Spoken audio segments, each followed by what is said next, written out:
नमस्कार, आप सभी का स्वागत है अन्नदाता कार्यक्रम में। आपके साथ मैं हूं सोनाली सिंह। हमारे देश के किसान जन का पोषक है, वह श्रम का देवता है, अन्नदाता है। उसमें ही भारत की आत्मा निवास करती है। ऐसे ही किसानों की प्रगति के लिए हम खेती बाड़ी से जुड़ी हुई बहुत सी नई लाभकारी जानकारियां हर रोज सुबह लेकर आते हैं। तो चलिए कार्यक्रम शुरू करने से पहले देखते हैं क्या है आज के अन्नदाता में। हरी फलियों के लिए मटर की वैज्ञानिक तकनीक से खेती।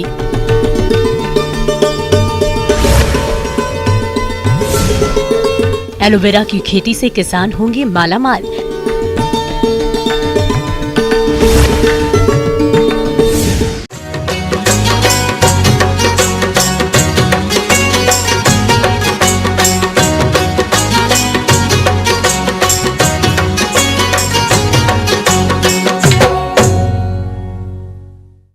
किसान भाइयों, हरी मटर का उपयोग सब्जी बनाने, सूप और जमे हुए डिब्बा बंद भोजन में किया जाता है। हरी मटर का भूसा एक पौष्टिक चारा है और इसका इस्तेमाल किसी भी जानवर को खिलाने के लिए किया जाता है। तो आप मटर की खेती करके अधिक लाभ कमाने के लिए इसकी उन्नतशील किस्मों का चयन करें। उर्वरकों का संतुलित मात्रा में प्रयोग करके वैज्ञानिक तकनीक से बुआई कैसे करें, इसकी जानकारी दे रहे हैं जिला भोपाल के विषय विशेषज्ञ संजीव श्रीवास्तव।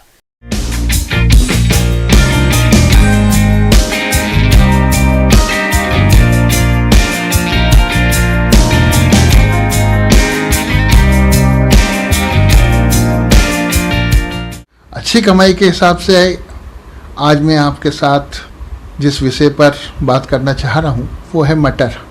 हमारे प्रदेश में, हमारे देश में, भारत में काफ़ी बहुतायत मात्रा में इसका उपयोग घरों में किया जाता है और इसको रख करके लगभग साल भर भी उपयोग करते हैं। और कई तरीके से फ्रोजन मटर भी बाद के समय के लिए हमें उपलब्ध रहती है। तो ये कमाई का भी एक अच्छा साधन है। किसान भाइयों, जब बात आती है दलहनी सब्जियों की, तो किसी भी मौसम या किसी भी क्षेत्र में सब्जी वाली मटर पहले नंबर पर होती है। मटर एक खास सब्जी की फसल है जिसका हरी अवस्था में फलियों के रूप में सब्जी के लिए प्रयोग किया जाता है। इसमें भरपूर मात्रा में प्रोटीन, कार्बोहाइड्रेट, विटामिन और खनिज लवण पाए जाते हैं। सब्जी वाली मटर की खेती हमारे देश के मैदानी और पहाड़ी इलाकों में की जाती है। इसकी बुआई मैदानी इलाकों में अगस्त के अंतिम पखवाड़े से अक्टूबर तक करना फायदेमंद होता है। इसको लगाने के लिए कोई विशेष अलग से प्रयास हमें नहीं करना पड़ता। हमारे यहाँ की जो मध्य प्रदेश की जलवायु है वो लगभग पर्याप्त है कि हम मटर की अच्छी खेती कर सकें। मटर के लिए हमें सबसे पहले खेत की अच्छी तैयारी करना है कि वो भुरभुरी हो जाए। खेत का पलेवा करके एक जुताई मिट्टी पलटने वाले हल से और 2 जुताइयां देशी हल या कल्टीवेटर से करके पाटा लगाकर खेत को भुरभुरा व समतल कर लेना चाहिए। जहाँ तक फर्टिलाइजर्स का सवाल है उस पर भी अपन थोड़ा सा विचार रखते हैं, आपको बताते हैं। फार्म यार्ड मैन्योर जो गोबर की खाद है 20 टन प्रति हेक्टेयर के हिसाब से आप उपयोग कर सकते हैं। नाइट्रोजन जो है वो 60 किलोग्राम प्रति हेक्टेयर, फास्फोरस 80 किलोग्राम प्रति हेक्टेयर और पोटास 70 किलोग्राम प्रति हेक्टेयर। पोटास का उपयोग ज़रूर करें, इससे आपके बीज काफ़ी अच्छे पैदा होते हैं, टेस्टी होते हैं, बोल्ड होते हैं, इससे आपको कीमत अच्छी मिलती है। जिसमें यूरिया की 20 किलोग्राम और अन्य खाद उर्वरकों की पूरी मात्रा बुआई के समय दें और शेष बची यूरिया की 25 किलोग्राम मात्रा का प्रयोग आप 25 से 30 दिन की खड़ी फसल में करें। बुआई के लिए जो हमारे यहाँ वैरायटी है प्रदेश के लिए जो स्पेशली रिकमेंडेड है, विकास है, प्रकाश रिकमेंडेड वैरायटी है। कुछ पॉपुलर वैरायटियाँ हैं जो हमारे किसान भाई लगाते आ रहे हैं और लगातार अच्छी कमाई की है, उन्होंने उपज अच्छी प्राप्त करी है। उसमें बोनविले है, ऊटी है, आर्कल है, आज़ाद है, ऐसी बहुत सी वैरायटियाँ हैं जो बहुत पॉपुलर हैं, हमारे किसानों के बीच में लोकप्रिय हैं। बीज की जो दर है वो आपकी टाल वैरायटी के लिए 70 से 80 किलोग्राम प्रति हेक्टेयर और डॉर्फ वैरायटी के लिए लगभग 100 किलोग्राम प्रति हेक्टेयर बीज की उपलब्धता पर्याप्त होती है, जिससे कि आपको आवश्यक अच्छी उपज प्राप्त होती है। बीज को रोगों से बचाने के लिए कार्बेंडाजिम दवा 2 ग्राम से प्रति किलोग्राम बीज को उपचारित करें। इसके बाद 200 ग्राम राइजोबियम कल्चर के एक पैकेट से 10 किलोग्राम बीज को उपचारित करके बीजों की बुआई करें। और जहाँ तक डिस्टेंस का सवाल है कि इसको अपन को कितनी दूरी पे लगाना चाहिए, कितना गहरा लगाना चाहिए, से लाइन टू लाइन और प्लांट टू प्लांट जो दूरी होना चाहिए, यहाँ तक टाल वेराइटी है उसके लिए सबसे बढ़िया है कि आप 30 सेंटीमीटर से 45 सेंटीमीटर तक लाइन से लाइन की दूरी रखें। 5 से 10 सेंटीमीटर अपन प्लांट टू प्लांट कर सकते हैं। डॉर्फ वेराइटी जो है वो 22.5 सेंटीमीटर है, 10 सेंटीमीटर के हिसाब से आप खेत में बो सकते हैं। गहराई तो आप जानते हैं कि 4-5 सेंटीमीटर पर्याप्त होती है। इसको लाइन में बोएं जिससे आप सीड ड्रिल का उपयोग कर सकते हैं और सीधी लाइन में इसको बो सकते हैं। किसान भाइयों, फसल को खरपतवारों से बचाने के लिए बुआई के 2 दिन के अंदर पेंडिमेथिलीन खरपतवार नाशी दवा की 3.3 लीटर मात्रा को 600 से 800 लीटर पानी में घोलकर छिड़काव करें, जिससे आपकी फसल काफी हद तक खरपतवारों से बची रहेगी और बढ़वार अच्छी करेगी। लेकिन इसके ऊपर जहाँ तक है अपने जो देसी तरीके हैं, वीडिंग के, निदाई है, गुड़ाई है, ये सबसे बढ़िया तरीका है। डोरा चलाना सबसे अच्छा तरीका है। इससे क्या है, प्रॉपर वायु का एरिएशन जिसे बोलते हैं वो ज़मीन में बना रहता है और जर्मिनेशन और रूट का डेवलपमेंट, प्लांट का बढ़ना इसके ऊपर डिपेंड करता है। तो वीडिंग जो खरपतवार है उससे अपन को फसल को बचा के रखना काफ़ी आवश्यक होता है। इरिगेशन आपको कंटिन्यू रखना है, फ्लावरिंग के समय भी तक आपको कंटिन्यू इरिगेशन का ध्यान रखना है। मौसम के हिसाब से आपको पानी की उपलब्धता बनाए रखना है जिससे कि आपकी फसल समुचित विकास कर सके। और हम लोग आपकी सेवा के लिए हमेशा तत्पर हैं और उपलब्ध हैं। आज के लिए इतना काफ़ी है, फिर मिलेंगे। धन्यवाद। किसान भाइयों, अब लेते हैं एक छोटा सा ब्रेक।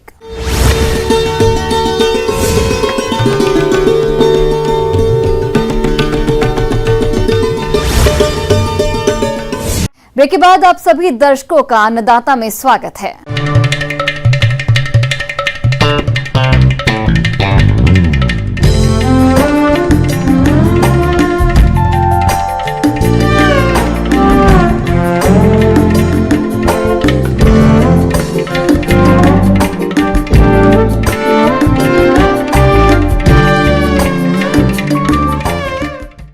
किसान भाइयों, कोरोना संकट के बाद से ही देश दुनिया में आयुर्वेदिक और इम्यूनिटी बढ़ाने वाले प्रोडक्ट की डिमांड में काफी तेजी आई है। अगर बात करें कॉस्मेटिक प्रोडक्ट और आयुर्वेदिक दवाओं की, तो इन सभी में एलोवेरा का काफी इस्तेमाल किया जाता है। यही वजह है कि बाजार में इसकी डिमांड बहुत ज्यादा है। तो आप इसकी खेती से अधिक लाभ लेने के लिए इसकी रोपाई और उसके बाद कौन कौन से जरूरी कार्यों को करें, इसकी समस्त जानकारी दे रहे हैं प्रोफेसर टीवी कट्टीमनी।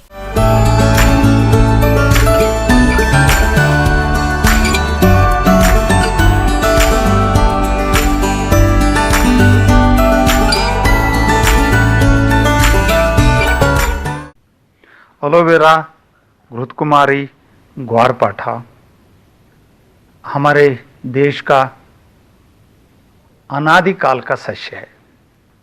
आयुर्वेद में इसका प्रचुर मात्रा में उपयोग किया जाता है।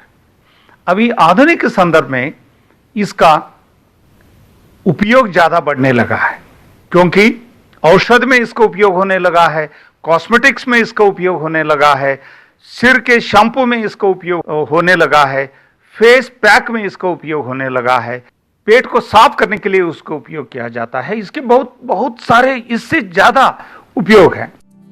किसान भाइयों, ग्वारपाठा या एलोवेरा की व्यावसायिक खेती शुष्क क्षेत्रों से लेकर सिंचित मैदानी भागों में की जा सकती है।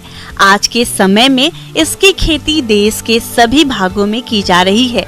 इसकी सबसे बड़ी खासियत यह है कि इसकी खेती बहुत ही कम पानी और अर्ध शुष्क क्षेत्रों में आसानी से कर सकते हैं।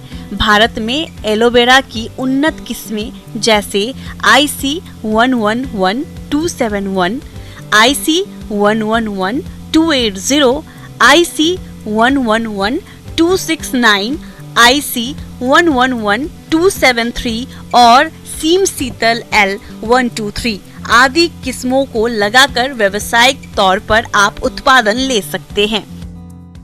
कैसी जमीन होनी चाहिए, मैं अभी इस समय में बोलना चाहूँ कैसी जमीन होनी चाहिए वो जरूरत ही नहीं, कैसे भी जमीन हो वहां ये ग्वारपाठा आपको मिलेगा। इसका फायदा आप उठाइए, क्योंकि अमरकंटक की जो एरिया है यहाँ पानी अच्छा गिरता है, यहाँ ये कंटीला है या पथरीला है और ये रेतीला है, और जो आप डालिए वो यहाँ पैदा होता है। इसका फायदा हमको उठाना चाहिए। ग्वारपाठा को लगाने का बहुत सिंपल तरीका ये है, हम जमीन को थोड़ा लूज करने के बाद, इनको थोड़ा भुरभरा करने के बाद, किसान भाइयों, एलोवेरा फसल को रासायनिक उर्वरकों की आवश्यकता कम होती है, इसलिए आप urea 110 kilogram, single super phosphate 155 kilogram और म्यूरेट ऑफ पोटाश 42 किलोग्राम प्रति हेक्टेयर की दर से खेती की तैयारी के समय डालकर मिला देना चाहिए। एलोवेरा की रोपाई का सबसे उपयुक्त समय जुलाई अगस्त है, लेकिन जिन किसानों के पास सिंचाई की सुविधा है वह इसकी खेती साल भर कर सकते हैं, लेकिन इस बात का ध्यान रखें कि अगर ठंड अधिक पड़ रही हो तब इसकी रोपाई नहीं करनी चाहिए। एलोवेरा को, ग्वारपाठा को लगाने के लिए, उसकी कृषि करने के लिए हमको जंगल को काटने की जरूरत नहीं है, हमको पेड़ पौधों को काटने की जरूरत नहीं है। जहां जगह मिले, वो छांव में हो, धूप में हो, वो पानी में हो या अकाल में हो, ये उगेगा ही उगेगा, बढ़ेगा ही बढ़ेगा। जहां चाहे इसकी कृषि हम कर सकते हैं। हम उसके छोटे छोटे जो सस्य निकलते हैं, शक्कर निकलते हैं, को लगाने का बहुत सिंपल तरीका ये है, हम क्या करेंगे, एक दो सस्यों के बीच में 1 फीट होना चाहिए, लेफ्ट में भी 1 फीट होना चाहिए, सामने भी 1 फीट होना चाहिए और पीछे भी 1 फीट होना चाहिए, जिससे वो आसानी से फैल जाएगा। जो हम खाली जगह छोड़ रहे हैं, 1 एकड़ 2 एकड़, हर किसान 2-2 एकड़ इसको डालेंगे, 100 किसान 200 किसान डालेंगे तो 1000 एकड़ इसमें हो जाएगा। ग्वारपाठा की खेती करना बहुत सरल है, सहज है, क्योंकि इसको ज्यादा पानी भी नहीं चाहिए, केवल इसको नमी बरकरार रखे। नमी बरकरार रखने के लिए कभी जहां पानी की जरूरत है वहां पानी देते रहेंगे, बहुत ज्यादा सिंचाई की इसको जरूरत नहीं है। ये ग्वारपाठ की जड़ों को रक्षित करना बहुत जरूरी है, क्योंकि जैसे जैसे ये बढ़ता जाएगा इसकी जड़ें बाहर आएंगी। ये इसकी जड़ों को बाहर आने से रोकने के लिए हमको मिट्टी चढ़ाना होता है। साथ साथ में इसका बार बार हमको ध्यान देने की जरूरत नहीं है, बार बार इसमें हाथ चलाने की जरूरत नहीं है, और घूमते घामते हम उसकी जो खरपतवार निकालते रहेंगे, हम उसको देखते रहे। खरपतवार नहीं आएगा तो फसल बहुत अच्छी होगी और उत्पाद ज्यादा होगा। किसान भाइयों, रोपाई के 10 से 15 महीनों के बाद में पत्तियां पूर्ण विकसित और कटाई के योग्य हो जाती हैं। पौधे की ऊपरी नई पत्तियों की कटाई नहीं करें। निचली और पुरानी 3 से 4 पत्तियों को पहले काटना चाहिए। इसके बाद लगभग 45 दिन के अंतराल पर 3 से 4 निचली पुरानी पत्तियों की कटाई करते रहना चाहिए। इस प्रकार यह प्रक्रिया 3-4 वर्ष तक दोहराई जा सकती है और 1 हेक्टेयर से लगभग प्रति वर्ष 50 से 60 टन पत्तियों का उत्पादन लिया जा सकता है। एक बार हमने लगा दिया, उसके बाद आप, ये कामधेनु है, आप इसको इससे लाभ उठाते जाओ, मुनाफा उठाते। मैं अपने किसान भाइयों को ये कहना चाहता हूं, इस पर आप ध्यान दें। हम सब मिलकर आपकी ट्रेनिंग, आपकी तरबियत देने को तैयार हैं, मार्केटिंग रेडी करने को मैं तैयार हूं, ICT का। आगे और भी है खेती बाड़ी से जुड़ी हुई बहुत सी रोचक जानकारियां। यहाँ रुकेंगे एक और छोटे से ब्रेक के लिए।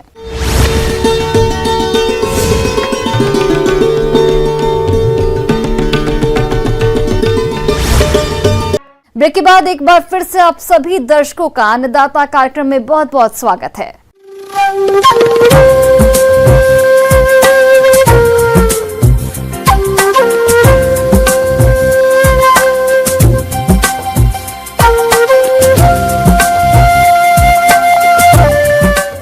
मौसम विभाग के रिपोर्ट पर साप्ताहिक कृषि सलाह इस प्रकार है।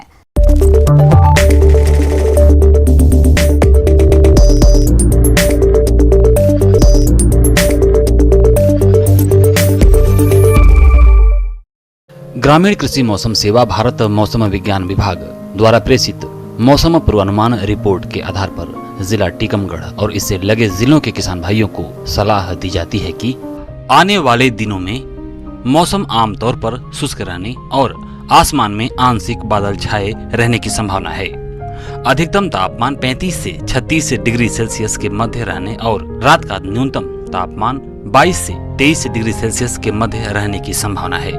हवा की औसत गति 10 से 14 किलोमीटर प्रति घंटा रहने की संभावना है।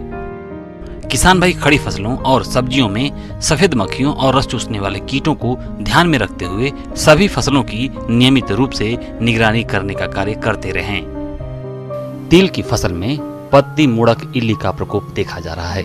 किसान भाई इसकी रोकथाम के लिए क्विनाल्फास 20 EC दवा की 2 मिलीलीटर मात्रा प्रति लीटर पानी के हिसाब से घोल बनाकर छिड़काव करें और किसान भाई मौसम खुले रहने पर ही दवा का छिड़काव करें। जिन किसान भाइयों की टमाटर, बैंगन, मिर्च, फूल गोभी और पत्ता गोभी की पौध तैयार है, वे इस सप्ताह रुपाई मेड़ों पर उथली क्यारियों पर करें। अदरक और अरबी में कंद गलन रोग का प्रकोप देखा जा रहा है, अतः किसान भाई फसल का निरीक्षण करते रहें और लक्षण पाए जाने पर रोकथाम के लिए रेडोमिल दवा की 1.5 से 2 मिलीलीटर मात्रा प्रति लीटर पानी के हिसाब से घोलकर जड़ों के आसपास छिड़काव करें और खेत में पानी न भरने दें। पपीता की फसल में सफेद मक्खी का प्रकोप देखा जा रहा है। इसके नियंत्रण के लिए 0.5 मिलीलीटर इमिडाक्लोप्रिड दवा प्रति लीटर पानी के हिसाब से घोल बनाकर आसमान साफ होने पर छिड़काव करें। वर्षा की संभावना को ध्यान में रखते हुए किसान भाई कटी हुई उड़द की फसल को सुरक्षित स्थान पर रखें। कद्दू वर्गीय सब्जियों में लाल कीड़ा का प्रकोप देखा जा रहा है। इससे बचाव के लिए किसान भाई क्विनाल्फास 25 EC दवा की 2 मिलीलीटर मात्रा प्रति लीटर पानी के हिसाब से घोल बनाकर छिड़काव करें और छिड़काव के 7 दिन बाद तक सब्जियों की तुड़ाई न करें।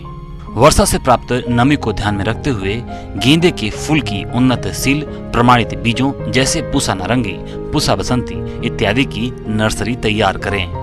वर्तमान मौसम में बैंगन की फसल में फल और तना छेदक कीट का प्रकोप देखा जा रहा है। इससे बचाव के लिए क्विनाल्फास 25 EC दवा की 2 मिलीलीटर मात्रा प्रति लीटर पानी के हिसाब से घोल बनाकर छिड़काव करें। किसान भाई भेड़ बकरियों को भीगने से बचाएं, अन्यथा उन्हें दस्त, निमोनिया की शिकायत हो सकती है। पशुओं को हरा चारा और सूखा चारा के साथ पर्याप्त मात्रा में अनाज दें। तालाबों या अन्य स्थानों के रुके हुए पानी को न पिलाएं, जिससे पशुओं को लिवर फ्लू होने का खतरा बना रहता है। लंपी वायरस को लेकर मध्य प्रदेश सरकार हाई अलर्ट पर है। वायरस से निपटने के लिए सरकार ने टोल फ्री नंबर 1962 के साथ एक अन्य नंबर 0755 276 7583 जारी किया है। सरकार ने पशुओं को फ्री में टीका लगाने का ऐलान भी किया है। पशुपालक भाइयों, यदि आपको अपने पशुओं में हल्का बुखार, मुंह से अत्यधिक लार और आंख नाक से पानी, पैरों में सूजन, शरीर पर गांठें और दुग्ध उत्पादन में गिरावट के साथ गर्भित पशुओं में गर्भपात जैसे लक्षण दिखाई दें तो आप तुरंत ही अपने नजदीकी पशु चिकित्सालय या फिर इन दिए गए नंबरों पर संपर्क कर सकते हैं।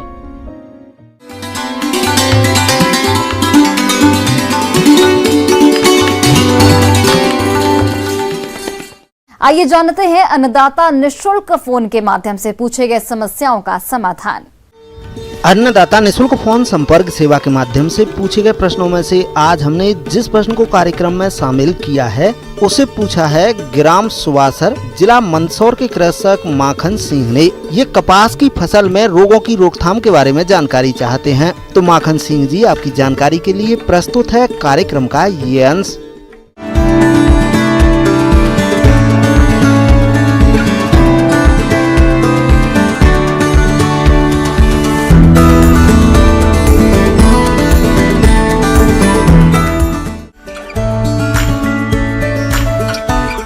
कपास कपास रेशे वाली फसल है। प्रदेश के बहुत से किसान भाई अधिक आमदनी के लिए इसकी खेती करते हैं और अच्छा लाभ भी कमाते हैं, पर कभी कभी रोगों के कारण फसल में काफी नुकसान होता है।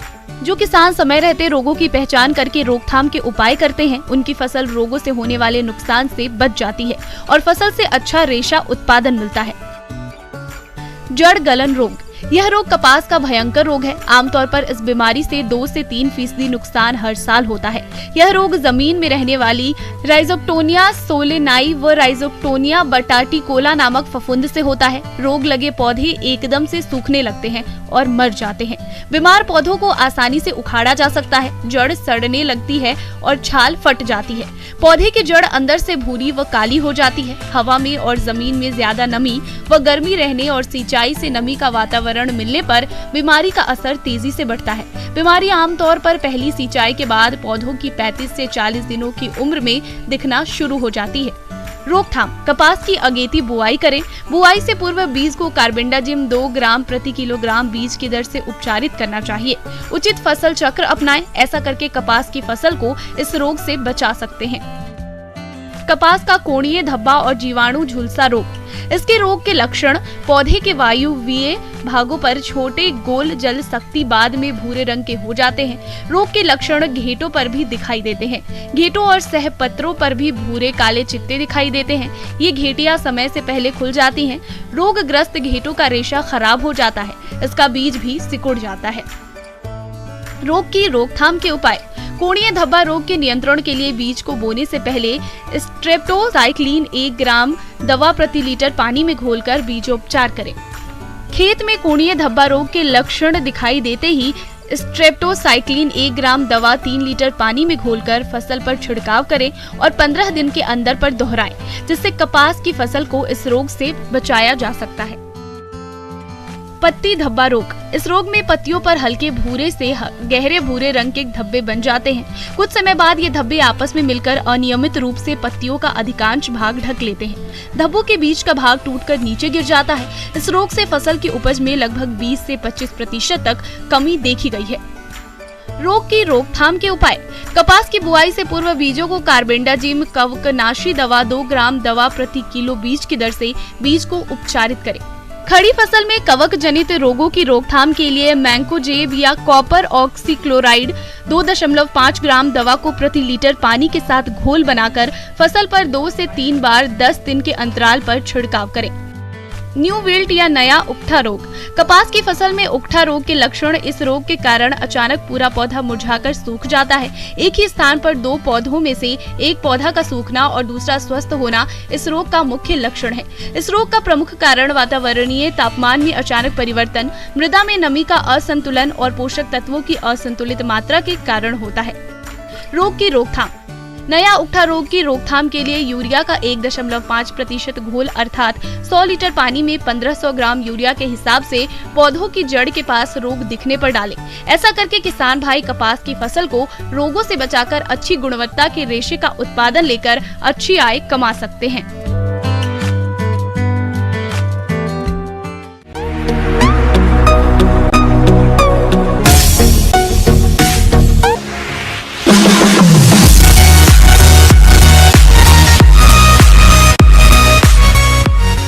एक नजर डालते हैं राज्य के कुछ मंडियों के प्रमुख फसलों के बाजार भाव पर।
किसान भाइयों, कृषि संबंधित समस्या या सुझावों के लिए आप हमें इस पते पर संपर्क कर सकते हैं।